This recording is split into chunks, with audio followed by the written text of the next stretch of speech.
Hello everyone, welcome back to my YouTube channel learn with Ankita. तो इस video में हम देखेंगे सीटेट के लिए ईवीएस के इंपॉर्टेंट क्वेश्चंस। तो ये क्वेश्चंस मैंने सिलेक्टेड क्वेश्चंस निकाले हैं जो कि रेपिडेडली मैंने देखा है कि एग्जाम्स में कई बार पूछे गए हैं।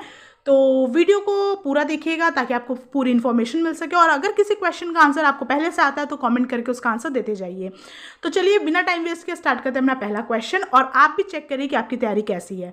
तो पहला क्वेश्चन है, the common element which is present in both carbohydrates and protein is. बोल रहा है कि कार्बोहाइड्रेट और प्रोटीन दोनों में कॉमन एलिमेंट क्या होता है। तो आंसर हो जाएगा 4 कार्बन।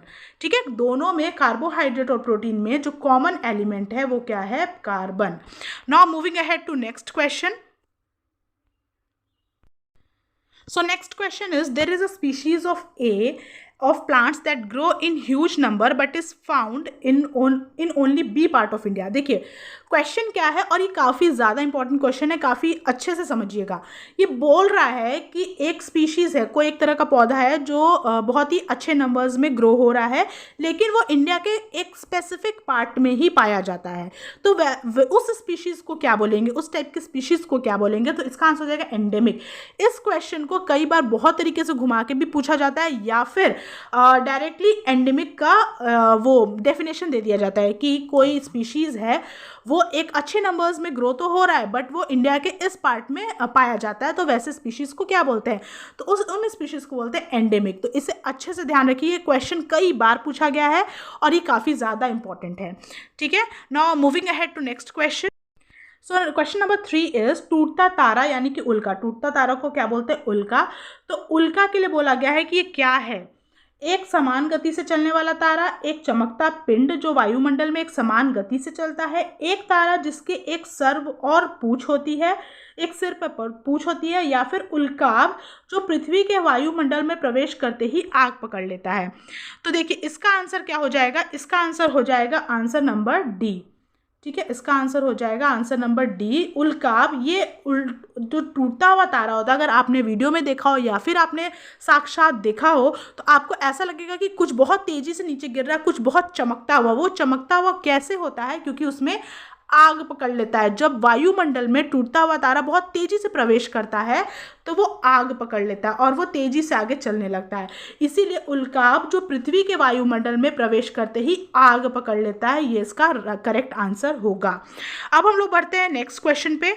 तो नेक्स्ट क्वेश्चन है, the gastric juice in the stomach of human being is. बोल रहा है गैस्ट्रिक जूस जो कि हमारे स्टमक में पाया जाता है वो किस तरह का होता है जो कि डाइजेशन में भी हेल्प करता है। तो आंसर हो जाएगा एसिडिक। जो गैस्ट्रिक जूस हमारे स्टमक में पाया जाता है वो एसिडिक इन नेचर होता है, जो कि डाइजेशन में भी हेल्प करता है। Now question number 5। Question number 5 बोल रहा है, some birds can see 4 times as far we can see. बोल रहा है कि कुछ ऐसी बर्ड्स होती है जो हमसे 4 गुना अधिक देख सकते हैं, तो इनमें से कौन सी वो कैटेगरी में आएंगे। तो आंसर हो जाएगा answer number 4, kites, eagles and vulture. चील, गिद्ध और बाज, ये 3 ऐसे पक्षी हैं जो 4 गुना अधिक हमसे देख सकते हैं। Now next question is, which of the following tools will be appropriate for assessing social personal qualities of children engaged in learning EVS through group work। बोल रहा है कि बच्चे की अगर आपको लोगों के बीच वो कैसे रह रहा है और उसकी पर्सनल क्वालिटीज़ कैसी, अगर उसे एसेस करना है तो इनमें से क्या आप चूज़ करेंगे। तो आंसर हो जाएगा रेटिंग स्केल। रेटिंग स्केल ऐसा मेथड है जिससे हम उसके सोशल पर्सनल क्वालिटीज़ को एसेस कर सकते हैं। Now question number 7, which of the following diseases में be caused by stagnant water. Stagnant water यानी कि रुका हुआ पानी। कौन सा ऐसा डिसीज है जो रुके हुए पानी में से फैलता है। तो देखिए रुके हुए पानी से कैसे फैलेगा, क्योंकि उसमें जो मच्छर होते हैं वो ब्रीड करते हैं, प्रजनन करते हैं, वहाँ से मच्छर बढ़ते हैं। तो मच्छरों से कौन सा डिजीज होता है, वो मलेरिया होता है। इसीलिए स्टैग्नेंट वाटर के थ्रू जो डिजीज होगा वो हो जाएगा मलेरिया। अब देखिए जो रुका हुआ पानी होता है उसमें मच्छर ब्रीड करते हैं, इसलिए अगर इसमें ऑयल डाल दिया जाए, क्योंकि ये क्वेश्चन भी आया हुआ है पहले कि क्या उपाय, उपाय के लिए पूछा गया था उस क्वेश्चन में, तो उसमें अगर ऑयल डाल दी जाए तो मच्छर उसमें ब्रीड नहीं कर पाते हैं because of surface tension. Now next question is question number 8, which of one of the following places in our country is a cold desert। बोला है कोल्ड डेजर्ट किसे कहेंगे, तो आंसर हो जाएगा सेकंड, लद्दाख। लद्दाख को कोल्ड डेजर्ट कहा गया है और ये ग्रेट हिमालयाज में पाए जाते हैं, और जम्मू कश्मीर से इनका जो डायरेक्शन पड़ता है वो ईस्टर्न पड़ता है। ठीक है, now next question is, which of the following makes a correct pair, इसमें से करेक्ट पेयर कौन सा है? आसाम का जो फोक डांस है वो बिहू है, उड़ीसा का भरतनाट्यम है, तमिलनाडु का लावनी है, कर्नाटका का कथक है। क्या ये करेक्ट पेयर है? तो चलिए देख लेते हैं। देखिए, उड़ीसा में उड़ीसी होगा और भरतनाट्यम आपका केरला का होता है, और लावनी आपका महाराष्ट्र में होता है, कथक आपका उत्तर प्रदेश में होता है। तो करेक्ट पेयर फॉर्म हो रहा है आसाम का, जिसमें बिहू ही इसका फोक डांस है। तो करेक्ट पेयर क्या हो जाएगा? आंसर नंबर 1 हमारा सही है ना। Now next question is bronze is a mixture of two metals, जो ब्रॉन्ज है वो मिक्सचर है टू मेटल्स का। तो क्या आंसर हो जाएगा? कॉपर और टिन। कॉपर और टिन से बना हुआ होता है ब्रॉन्ज। वो जो दो मेटल्स की इसमें बात की गई है वो है कॉपर और tin. Now question number 11, the skills, इसमें स्किल पूछा जा रहा है। Skill required to read a map, अगर एक मैप को आपको पढ़ना है तो आपके पास कैसी स्किल होनी चाहिए? क्या एक्सलेंट कम्युनिकेशन स्किल होनी चाहिए? क्या आपकी बोलने चालने की जो स्किल है वो बेहतर होनी चाहिए? क्या आपकी ड्राइंग और पेंटिंग की स्किल बेहतर होनी चाहिए? या फिर आपको प्लेसेस, जगह, डिस्टेंस और डायरेक्शन की नॉलेज होनी चाहिए? या फिर आपको कैलकुलेशन या स्केच करने का नॉलेज होना चाहिए? तो आप खुद सोचिए कि इसका क्या आंसर होना चाहिए। आप मुझे अभी कॉमेंट करके बताइए, बाकी मैं आंसर अभी आपको बता रही हूँ। देखिए, इसमें कम्युनिकेशन स्किल की मुझे नहीं लगती कि ऐसे कुछ ज़रूरत है। अगर आपको एक मैप रीड करना है, अगर आपको किसी चीज़ का प्लेस देखना है, किसी स्टेट से दूसरे स्टेट का डिस्टेंस जानना है, तो मुझे नहीं लगता कि आपकी कम्युनिकेशन स्किल इसमें बहुत ज़्यादा सक्षम होने की ज़रूरत है। ना ही आपकी ड्राइंग और पेंटिंग स्किल अच्छी होने की बहुत ज़्यादा ज़रूरत है। इसमें जो मोस्ट इम्पॉर्टेंट है कि आपको पोजीशन, प्लेसेस पहचानने आना चाहिए, डिस्टेंस पहचानने आना चाहिए, किस जगह का किससे कितना डिस्टेंस होगा, और डायरेक्शन, एक जगह का दूसरे जगह से क्या डायरेक्शन ले रहा है, वो सारी नॉलेज होनी आपकी ज़्यादा इंपॉर्टेंट है rather than communication, drawing, painting, calculation या स्केच पोजिशनिंग से। तो आंसर हो जाएगा 3rd, ability to understand relative position of places, distance and directions. ठीक है। Now next question is, khejri trees are mainly found in, जो खेजड़ी ट्रीज हैं वो कहाँ पाए जाते हैं? तो ये पाए जाते हैं हॉट एंड ड्राई कंडीशंस, इनको ग्रो होने के लिए ज़्यादा पानी की ज़रूरत नहीं लगती है, और ये राजस्थान में मेनली पाए जाते हैं। और ये कैसी कंडीशन में ग्रो होते हैं? हॉट एंड ड्राई कंडीशंस में ग्रो होते हैं। और खेजड़ी ट्रीज ही वो ट्रीज हैं जो कि अमृता देवी बिश्नोई जी ने हग करके उसे गले लगा के और 363 बाकी अदर विलेजर्स के साथ इसे प्रोटेक्ट किया था, और ये ही इंस्पायर्ड करती हैं चिपको मूवमेंट को। ठीक है, चिपको मूवमेंट जो इंस्पायर हुआ था अमृता देवी बिश्नोई जी के मूवमेंट से ही इंस्पायर्ड हुआ था, और चिपको मूवमेंट कब का है? 1973 का है। तो खेजड़ी ट्रीज कहाँ है? उसे वो राजस्थान का है। इसे ज़्यादा पानी की ज़रूरत नहीं होती है ग्रो करने में, ये हॉट एंड ड्राई कंडीशंस में भी ग्रो हो जाता है। और ये खेजड़ी ट्री ही वो ट्री है जो कि अमृता देवी बिश्नोई जी ने प्रोटेक्ट किया था बाकी सारे विलेजर्स के साथ मिलके, और इन्हीं से इंस्पायर्ड होता है चिपको मूवमेंट जो कि 1973 का इनिशिएटिव है। Now moving ahead to next question. इसमें एक कंडीशन दी गई है कि मनी है, कोई बच्चा है जो कि अक्सर प्रोबिंग और इमेजिनेटिव, बहुत ही सोच विचार के कोई क्वेश्चन करता है क्लास में, और वो क्लास 5th का बच्चा है। तो वो उसकी कौन सी स्किल्स इंप्रूव हो रही हैं? तो उसकी, जब वो कोई बच्चा बहुत ज़्यादा इमेजिन कर रहा है, बहुत ज़्यादा सोच रहा है, तो ऑब्वियसली उसकी थिंकिंग स्किल इम्प्रूव हो रही है। अगर वो किसी क्वेश्चन के प्रति बहुत ज़्यादा सोच विचार कर रहा है, उसमें कोई चीज़ के लिए कॉज एंड इफेक्ट का रिलेशनशिप निकाल रहा है, वो चीज़ कैसे हुई, क्यों हुई, उसके बारे में सोच रहा है, उसके बारे में टीचर से पूछ रहा है, तो यानी उसकी थिंकिंग स्किल इम्प्रूव हो रही है। Now next question is 14, Kudukh. Kudukh is the local language for the people of, Kudukh जो है वो कहाँ की लोकल लैंग्वेज है? तो ये आदिवासी जनजाति की लोकल लैंग्वेज है, और ये है कहाँ की? झारखंड की। अब कैसे लोग कुडुक भाषा बोलते हैं यहाँ पे देख लेते हैं। ये क्वेश्चन पूछा गया है और कई तरीके से घुमा के पूछा गया है, तो इसको अच्छे से समझिएगा। कुडुक ओराव और किसान आदिवासियों की जनजाति आबादी में बोले जाने वाली भाषा है।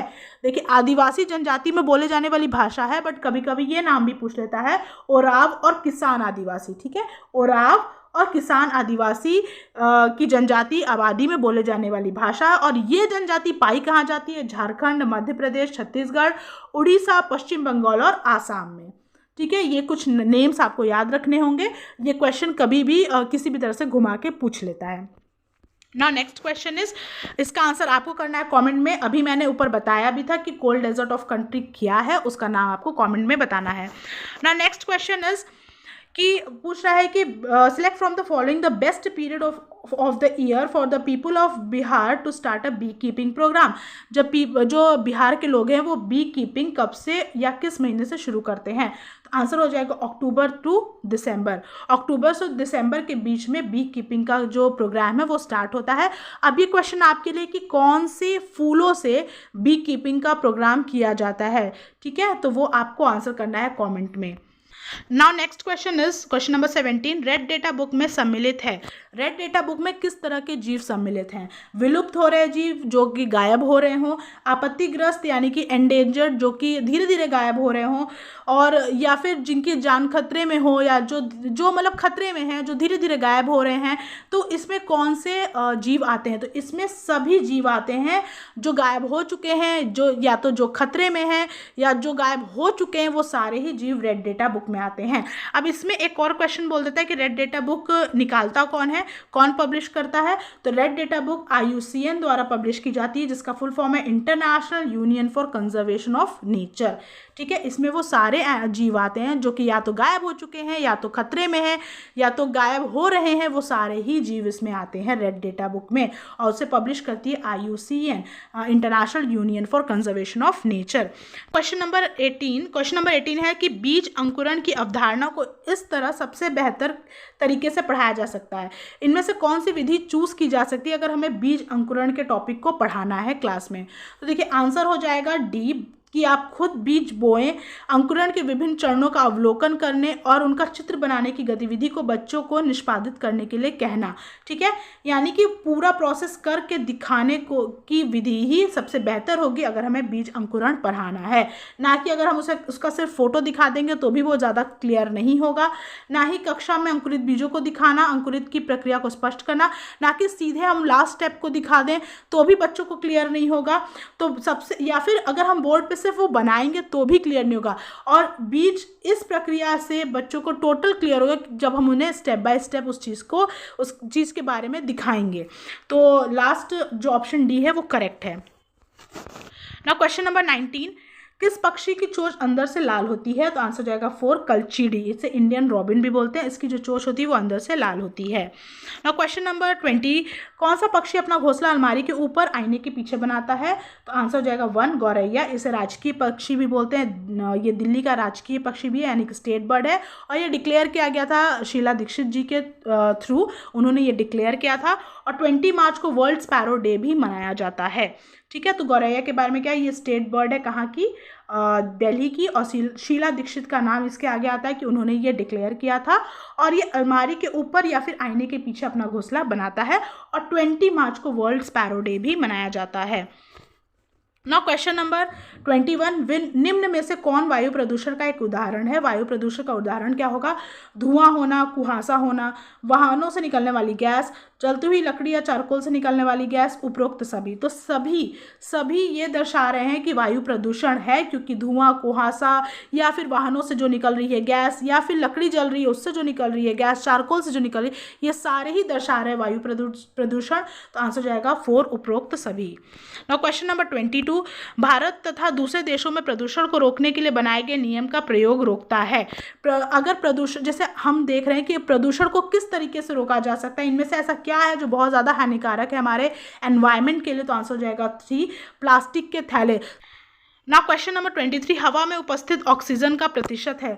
ऑक्सीजन कितने प्रतिशत का है हमारे एनवायरनमेंट में?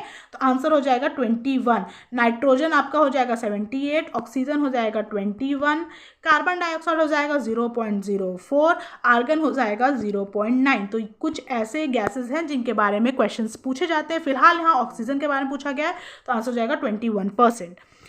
नाउ क्वेश्चन नंबर 24, प्रकाश संश्लेषण यानी कि फोटोसिंथेसिस की बात की गई है। ये किस में होता है? तो ये होता है सभी हरे पौधों द्वारा। और प्रकाश संश्लेषण यानी कि फोटोसिंथेसिस क्या होता है वो छोटे में आपको समझा दूं। जब पौधे क्लोरोफिल, कार्बन डाइऑक्साइड, पानी और सूर्य के प्रकाश का उपयोग करते हैं और ऑक्सीजन छोड़ते हैं, उसे फोटोसिंथेसिस कहते हैं, फोटोसिंथेसिस की प्रक्रिया कहते हैं, ठीक है। नाउ क्वेश्चन नंबर 25, ध्वनि या ध्वनि प्रदूषण किससे मापा जाता है? तो आंसर हो जाएगा डेसिबल से। Answer number 2 is correct. Now question number 26, ये भी काफ़ी इंपॉर्टेंट क्वेश्चन है, कई बार एग्जाम्पल्स के थ्रू पूछा जाता है, कोई सिनेरियो देख के पूछा जाता है। फिलहाल मैं देख लेती हूँ कि इसमें क्या बोल रहा है। नाउ क्वेश्चन इसमें बोल रहा है वेट, हाँ, Meera and Divya young girls, दोनों यंग गर्ल्स हैं। मीरा को पसंद है समोसा, कटलेट और ब्रेड खाना। दिव्या को जबकि पसंद है आयरन डेफिशिएंट डाइट खाना। वो जो भी चीज़ें खाती है उसमें आयरन की कमी होती है।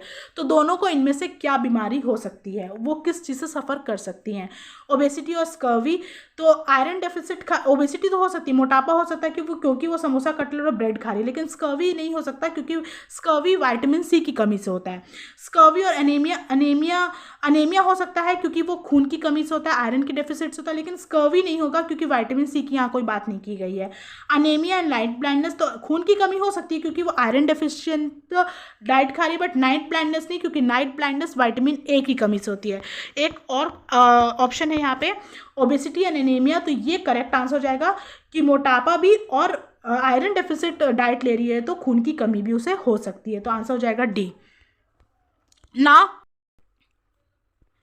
क्वेश्चन नंबर 27, एक छोटे से पेड़ या झाड़ी की शाखा से लटकने वाला घोंसला बनाने वाला पक्षी, यानी कि जिसका घोंसला लटकता है और वो यानी झाड़ी से लटकता है, तो वैसा घोंसला कौन बनाता है? तो आंसर हो जाएगा फर्स्ट, सूर्य पक्षी, जिसे सनबर्ड भी कहते हैं। नाउ क्वेश्चन नंबर, देखिए यहाँ सनबर्ड के बारे में मैंने कुछ नोट डाउन किया है, वो मैं बता दूँ। सनबर्ड छोटे पक्षी होते हैं, ये आमतौर पर भोर के दौरान देखे जाते हैं। वह एक छोटे पेड़ या झाड़ी की शाखा से लटकता हुआ घोंसला बनाते हैं। घोंसला आमतौर पे बाल, घास, सूखे पत्ते, कपड़े के टुकड़े से बना होता है। ठीक है। नाउ क्वेश्चन नंबर 28, वायुमंडल की सबसे निचली परत क्या कहलाता है? तो आंसर हो जाएगा ए, ट्रोपोस्फियर। सबसे नीचे आता है troposphere, then stratosphere, then mesosphere, then thermosphere. ठीक है, तो इस तरीके से इसका सीक्वेंस होता है। तो सबसे निचली परत पूछी गई है तो हो जाएगा ट्रोपोस्फियर। और ट्रोपोस्फियर, देखिए इसके बारे में थोड़ा सा मैं बता दूं, ये पृथ्वी के वायुमंडल की सबसे निचली परत है, जिसे क्षोभ मंडल बोलते हैं। और ये किस सीक्वेंस में होता है? Troposphere, stratosphere, mesosphere and thermosphere. और अगर पृथ्वी की सतह से 500 किलोमीटर ऊपर का कोई क्षेत्र है तो वो है exosphere. Now question number 29, Sharda act का संबंध निम्न में से किससे है? तो आंसर हो जाएगा ए, बाल विवाह। बाल विवाह से शारदा एक्ट का संबंध है। थोड़ा इसके बारे में जान लेते हैं। तो देखिए, बाल विवाह निरोध अधिनियम 1929 को शारदा अधिनियम के नाम से भी जाना जाता है। ठीक है, इसमें सबसे पहले उम्र लड़कियों की 14 साल और लड़कों की 18 साल रखी गई थी शादी के लिए, लेकिन बाद में संशोधन होकर लड़कियों की उम्र 18 और लड़कों की 21 कर दी गई थी।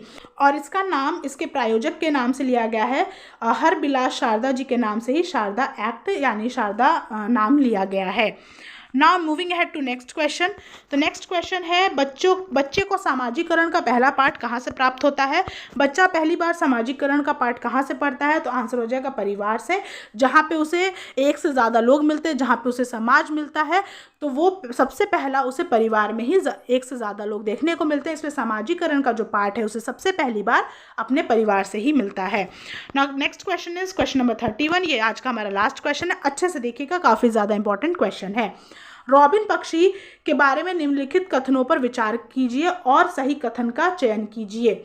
ठीक है, रॉबिन, इंडियन रॉबिन मैंने बताया था, ये कलचीड़ी था जिसकी चोंच के बारे में अभी हमने पिछले क्वेश्चन में देखा था, जिसकी चोंच अंदर से लाल होती है, वो इंडियन रॉबिन होता है, कलचीड़ी होता है। अब इसी के बारे में थोड़ा विस्तार में हम इस क्वेश्चन में देखेंगे। बोल रहा है, यह पत्थरों के बीच अपना घोंसला बनाती है।